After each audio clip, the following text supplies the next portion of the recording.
Ole Miss takes on Michigan State tomorrow night, and Ole Miss is still practicing spring football. You thought we forgot? Well, Michael Katz was there. We're going to ask him all about it. This is the Locked On Ole Miss podcast.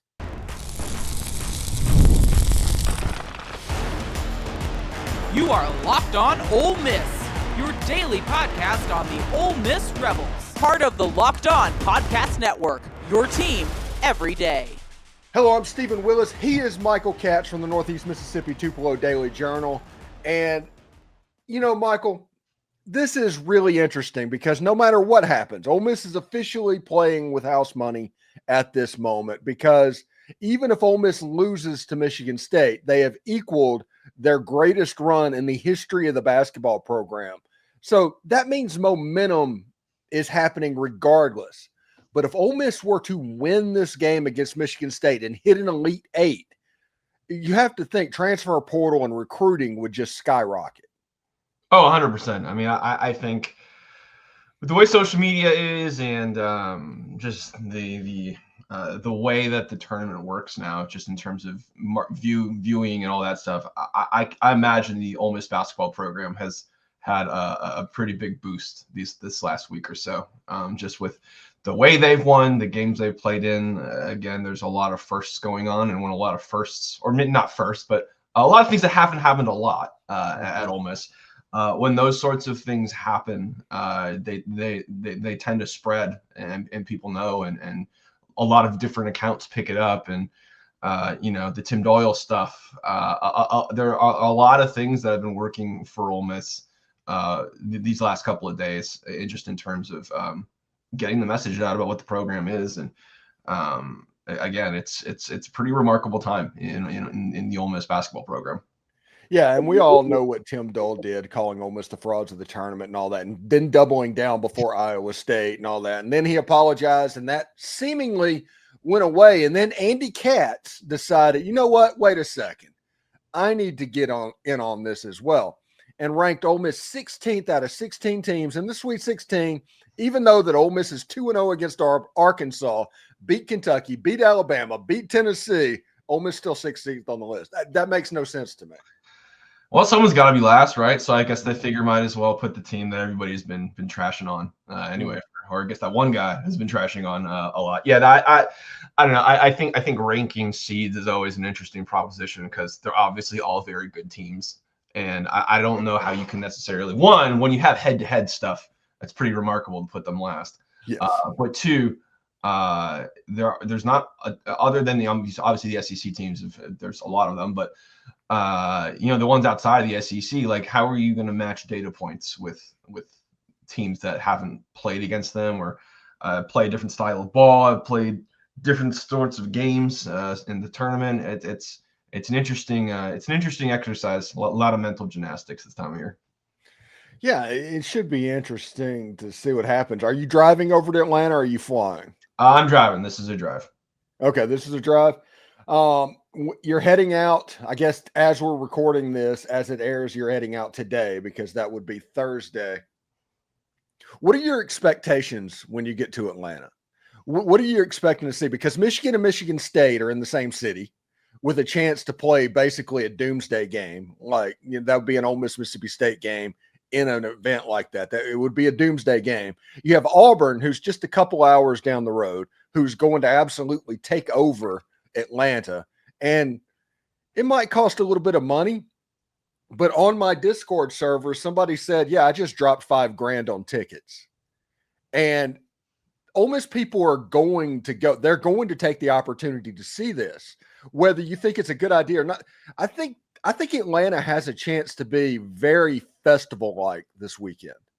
Oh, without question. Again, when you have one, you've got a very storied program, Michigan State, that's going to travel. They always do. You've got Michigan, which, they would love nothing more than to have the opportunity to play Michigan State again. But also their fans travel and everything from what it seems like. And then you've got two schools that are in driving distance.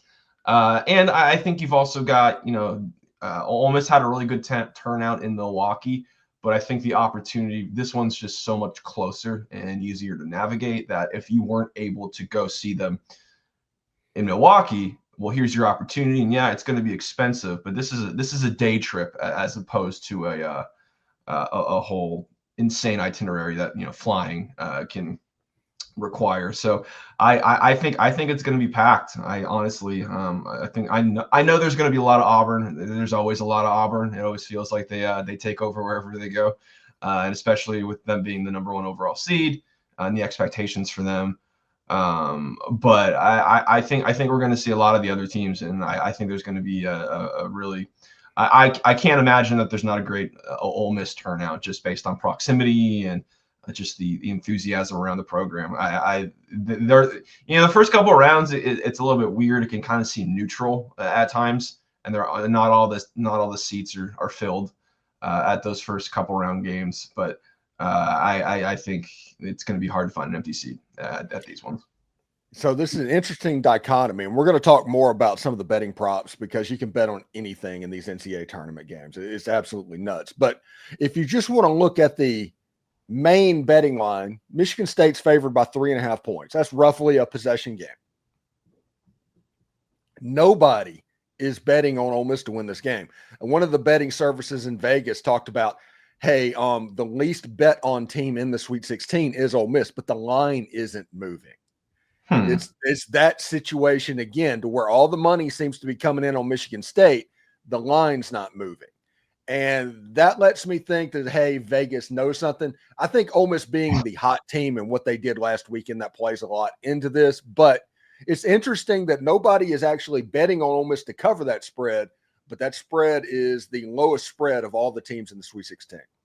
Yeah, I mean they do have a bit of a team of destiny feel to them right now. Just interesting, and I know a 6 seed, it's not the 12 seed or the 13, those like traditional Cinderellas, but this is an Ole Miss program that I think is having a moment, and it's hot, and so yeah, that's interesting though. That one's not budging. We'll see. It's curious, and that's, as you said, that's the closest one. Yes, the closest line. The other lines this weekend, I'll bring that up real quick. You've got Maryland is a 6.5 point dog to Florida. You've got Arkansas as a 5.5 point dog to Texas Tech. You have Ole Miss as a 3.5 dog to Michigan State. Kentucky is a 4.5 dog to Tennessee. They lost to Tennessee twice. They beat Tennessee twice this season. They're a 4.5 point dog. That doesn't make any sense. Auburn's favored by 9.5 points over Michigan. Wow. And Houston is favored by 7.5 points over Purdue. And the BYU and Alabama game, and the Duke Arizona game, they're not listing lines right now because of some New Jersey state law. So, because the games are actually being played in New Jersey. Okay. Yeah. So interesting. I didn't realize that was a thing. Yeah, me either. But that 3.5 point spread, they're thinking the game's going to be something around 73-70 is the betting line score. I mean, this game has a chance, in my opinion, to be that typical rock fight that Ole Miss fans and Tennessee fans expected their game to be. I think this game has a chance to be like a 58-54 game whenever it's all said and done. I agree. I think there's a chance that this is a not a if you're a fan of defense and that kind of thing, I think it has a chance to be great. But if you are into high flying sorts of games, I don't know if this is going to be the one for you, just because of the way these teams play. They just play so damn hard, and they're just so well coached. They're physical. Yeah, I mean, I think it could be an ugly game, but I think it's going to be a really good game. Yeah, and like you said, all the teams in the Sweet 16, they can beat one another. There's nobody that's a sure thing left in the tournament. The closest to it's Auburn and Michigan. If you told me Michigan beat Auburn, I would not be surprised. I'm not expecting it, but that even being the biggest spread of the tournament so far in the Sweet 16, I would not overly be surprised. Anyway, when we come back, we'll continue to talk to Michael Katz about the Sweet 16 game. We'll even move into spring football as well, because Michael told me Pete Golding had some wheels. We'll explain what we mean next. Have you ever checked your bank account and wonder where did all my money go? Between dining out, online shopping, and entertainment, it's easy to lose track. And that is where Monarch Money comes in. It is your personal CFO, giving you full visibility and control over your financing. It's not just a budgeting app. It is a complete financial command center. You can track all of your accounts, investments, and spending in one place, so you stop just managing your money and you actually start building wealth. So when I started using Monarch a couple of weeks back, I realized how much I was spending on food delivery. Now I budget much smarter and save a whole bunch more. Managing money with my wife is smoother than ever as well. You can track shared and personal accounts on the same screen, set goals, and even stay on the same page without all the stress. Take control of your finances with Monarch Money. Use the code LOCKEDONCOLLEGE, all one word, at Monarch Money for 50% off your first year. That is half off your first year. That's monarchmoney.com. Code LOCKEDONCOLLEGE, all one word, for half off your first year.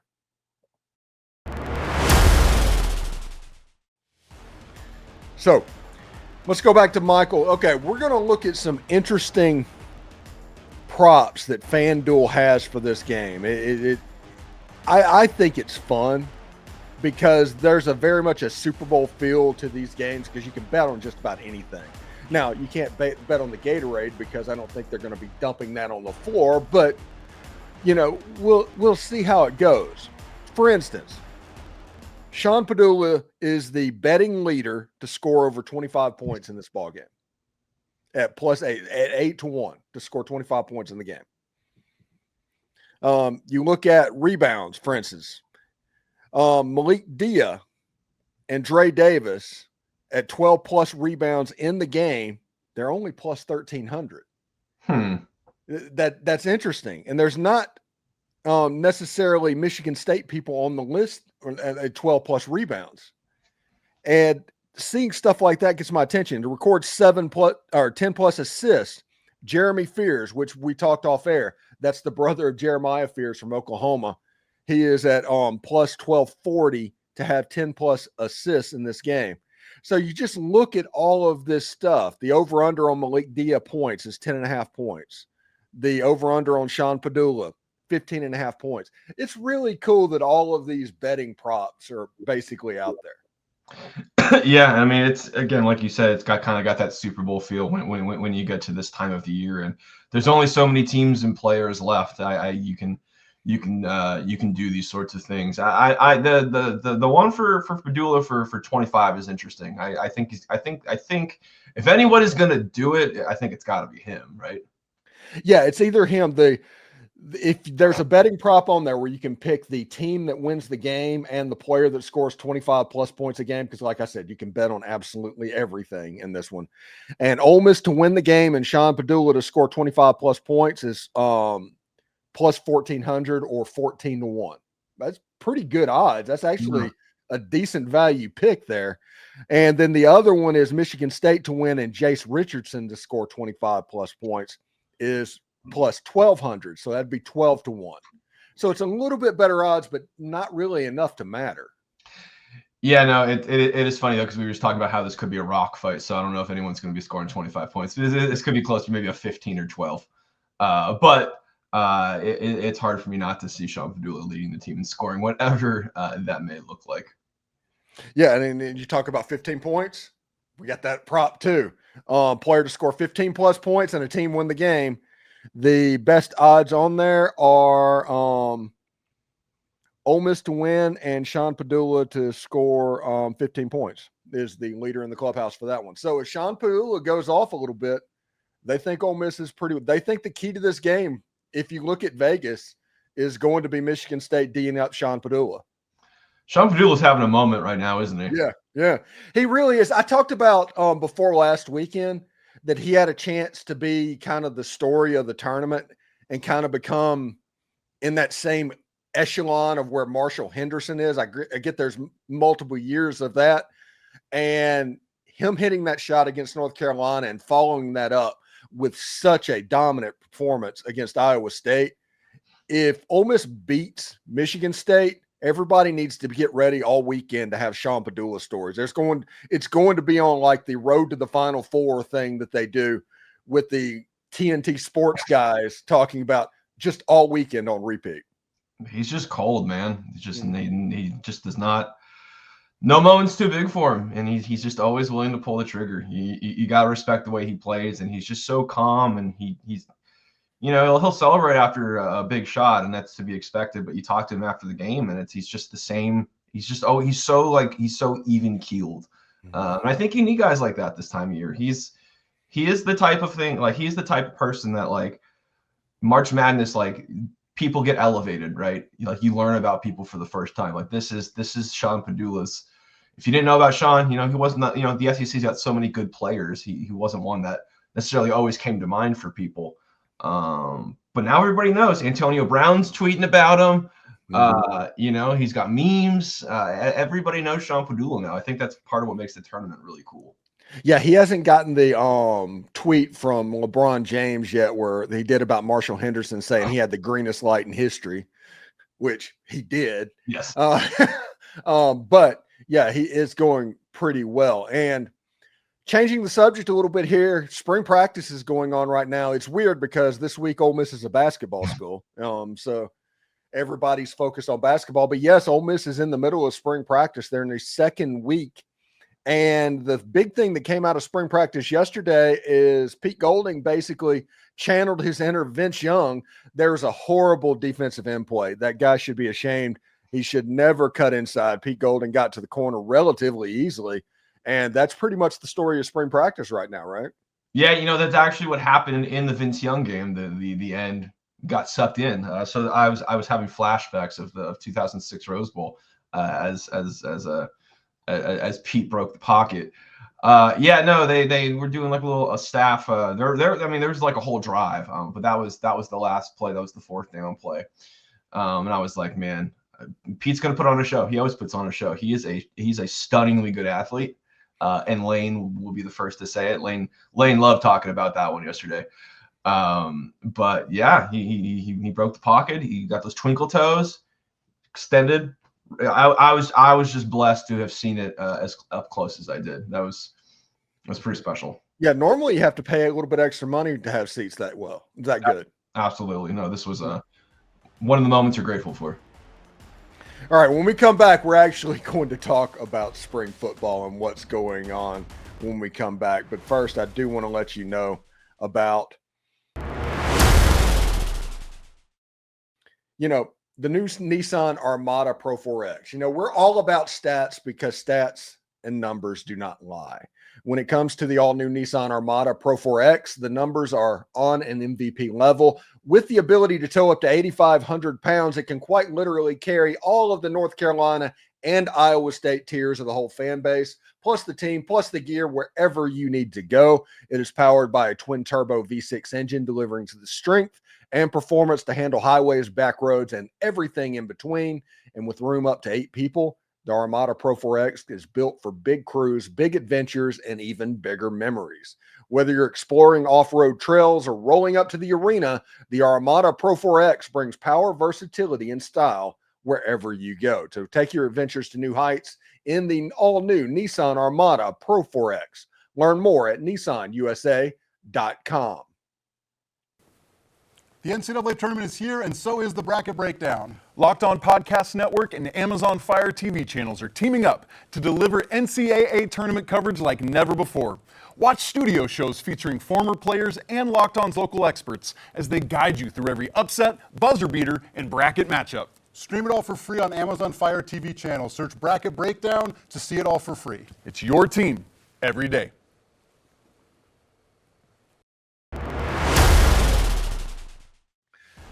So, Michael, you were out at practice. What is going on? Obviously, you're absolutely busy. You missed the practice on Saturday because you were in Milwaukee. You come back, have to go to another practice. Do you think Lane Kiffin is enjoying this to where all of the stuff that he normally has to do to hide stuff, he can kind of relax and take his guard off a little bit?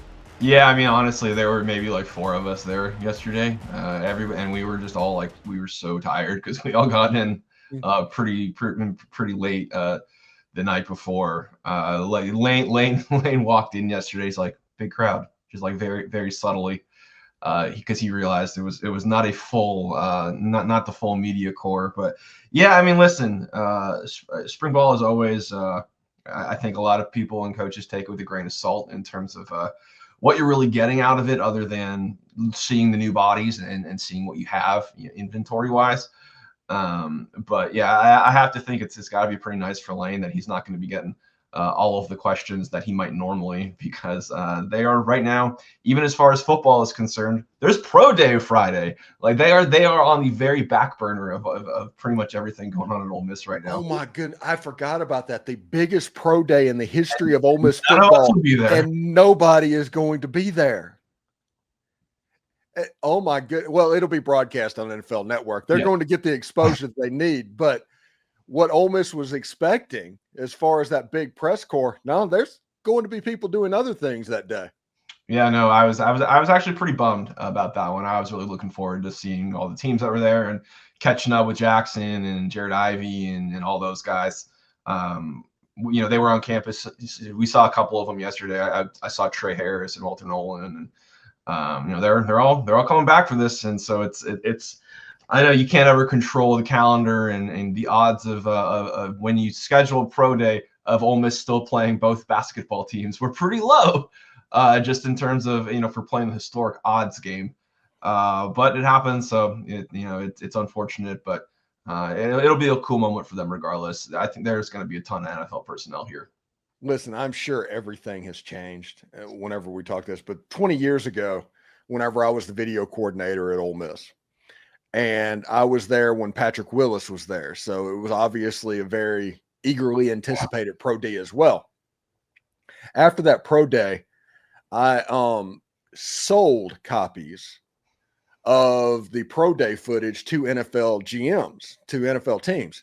I sold 27 teams at $350 a pop for that pro day. Damn. So whoever's in the video office, if they're doing that, they're probably going to be doing things pretty well over the next coming weeks. That was a nice little windfall. So nice little hustle. Yeah. Like I said, if you can get in there, there's a lot of pain. Like I said, I was working for Ed Orgeron, so it was not all sunshines and rainbows.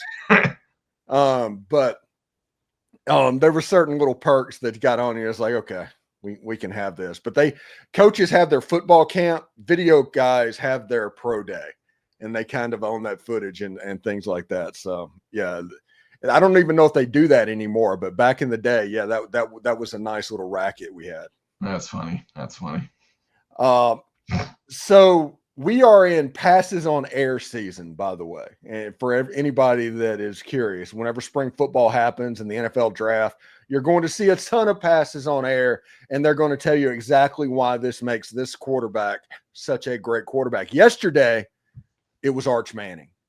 There was a pass of Arch Manning, and Twitter blew up for him throwing a corner route and completing it against no defense.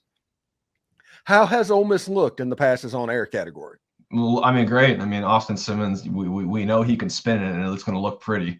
It's funny you brought that up, because that was Cam Ward had his pro day a couple days ago, and he made the Zach Wilson throw, where that everybody has to do now, where you roll to your left and throw across your body. The one that Jackson made in the Gator Bowl was actually like against it was in like defense. The real thing. So yeah, I think it's that time of year on a lot of fronts of just seeing guys throwing against air. But listen, this Ole Miss team, they look the part. The new receivers look sharp. They look big. They look physical. Odom is just a tank. My goodness, he is that is a dude. He stands out. And Austin Simmons, we all knew the arm was strong, but he looks crisp. So yeah, I mean, it's passing all the things that I think you would want to see, just in terms of, okay, well, like this team, they certainly look like a football team. Yes, they definitely do, and their passes on air, breathtaking. Elite. Although Austin Simmons, you can actually see that guy has something. And the Georgia series that he came in, this is not a situation to where I would worry about him getting on the field against Georgia State and the lights being too bright. I would imagine this is a Alabama situation to where they graduated Jalen Hurts and then Tua steps in, or a Mac Jones. It's just an assembly line at this point. Yeah, and I mean, he's like we talked about with Pedulla, so even keeled. Just never too high, never too low, never seems too big for him. He's also he's extremely thoughtful and he presents. I know he's only I guess a redshirt sophomore now, but he's just very mature. You're not going to have to worry about that sort of learning. I think he graduates in May, which is like, I mean, that's Yeah, that's ridiculous. Yeah. And he would have graduated in December, but there was one class that wasn't offered. I mean, that's the story that I got, that he had to wait until the next semester because that class wasn't offered except in the spring, which is true. 400 level classes at Ole Miss has never been a very convenient thing. One of the nice little money-making rackets they have, they can get an extra semester out of you. But yeah, no, he's a smart kid. He is going to be ready for all of the things outside of what happens in games too, because there's so much that comes with being an SEC quarterback. None of it's going to be too big for him. That seems pretty certain. Yeah, whenever he came on my show last week, he just blew me away with it. It was well beyond his years, and I was like, okay, Ole Miss is going to be on good hands as long as their skill positions and their offense, they feel their stuff. Yeah, at quarterback, they're going to be fine. And Caleb Odom. Okay, this comparison is going to make people's ears perk up a little bit. I think there's a little bit of a DK element to his game to where he could just absolutely overpower people. I do not know if the speed is going to be there to where he runs like a cheetah, but it's there enough. I mean, he's one of the most athletic guys Ole Miss recruited. I'm curious to see what happens. And is he going to end up being the second receiver behind Stribling? That is probably the question. Yeah, I mean, they've brought in so many high caliber players with experience, and Odom is relatively green just in terms of he obviously played a little bit, but does not have the production that the guys like Stribling and Harrison Wallace and all of those guys have had, because he's obviously a little bit younger. But when you talk about a guy who looks the part, I mean, he is the first guy you want getting off the bus. Yeah, absolutely. And yeah, him, and then to have like Xavier Harris right behind him. Yeah. Who I swear keeps getting taller. Yeah. Every time I see him, I'm like, he's like 6'9" now. Like, yeah. I swear he just looks taller every time I see him. It's absolutely nuts. And I was talking to somebody last week, and there's like, yeah, Ole Miss lost their whole defensive line, and they lost Pupal, and they're going to struggle in the front seven. And I was like, and I would kind of wait and see on that one, because you have a class of people coming in that they look the part. They have to do it, but they look the part. No, 100%. And you bring up the defensive front. I think they feel pretty good about that group. Obviously, it's replacing what they had is going to be brutal, but a lot of it's homegrown talent now. Yeah, it's talent they wanted immediately, and that they've sort of been molding. And I think now you're finally going to see the fruits of that labor pay off, because you bring in guys like Cam Franklin and Eccles and Jamarius Brown, and Centurion's finally going to be a junior. You've amassed all of this talent, and that now it's their time completely to do it. And obviously, you brought in Prince Willem on Ellen and Womack from LSU, but for the most part, it's going to be those homegrown guys. And I think that's a really big moment for the program too, when you can turn it over to the guys that you recruit out of high school and you sort of been building toward. Yeah. And when I was at the Under Armour All-American game, I interviewed Deuce Geralds when he was down there. And I was like, hey, what do you need to see from Ole Miss to commit to Ole Miss? And he real quick, just instantly, do they play high school guys? Which means you talking to him, he's like, okay, this is what Miami and Ohio State and everybody is telling him over and over again, that Ole Miss only plays transfers and all of this. This is going to be the biggest backfire in the history of backfires for them, because there's a chance that Ole Miss is going to be running out an all Mississippi high school starting defensive line. Pretty crazy. Mm-hmm. Pretty crazy. But I think this is, I know there was so much made of the portal early on in terms of can you sustain building teams that way? But obviously, I think Ole Miss and Lane are always going to be fairly dependent on it. But I think now you're seeing that now that you've gotten your recruiting in a really good place, like now you can stop depending on it year after year for your really big pieces. Like now, in one of the most important areas on your team that you're replacing the most, you have guys that you don't have to get in the portal. You got them in recruiting. They were big recruits for you. So I think that's big for the program, that they're not looking for everything in the portal anymore. Thanks again for making the Locked On Ole Miss podcast your first listen every day. We're free and available wherever you get your podcast, including YouTube. We are part of the Locked On Podcast Network, your team every day. Michael Katz from the Northeast Mississippi Tupelo Daily Journal. Michael, it sounds like you're probably going to be having a pretty busy weekend. Yeah, there's what isn't happening this week. We've got baseball with Florida. We've got pro day. We've got 2 NCAA basketball. Sweet 16. So I'm going to be a busy boy, but I'm going to do my best to stay on top of it all. Yeah, check him out. Give him a follow on Twitter. He always has good stuff. He has a really interesting story that he put out just yesterday. I think it was about the chemistry of the team, what was going. Yeah, so it's really good stuff. Check that story out if you want a little primer into Michael Katz as a reporter. He's really good at his job. That's the reason we have him on. So, Michael, thank you very much for stopping by, and we will talk to you later, buddy. Sounds good. Appreciate you.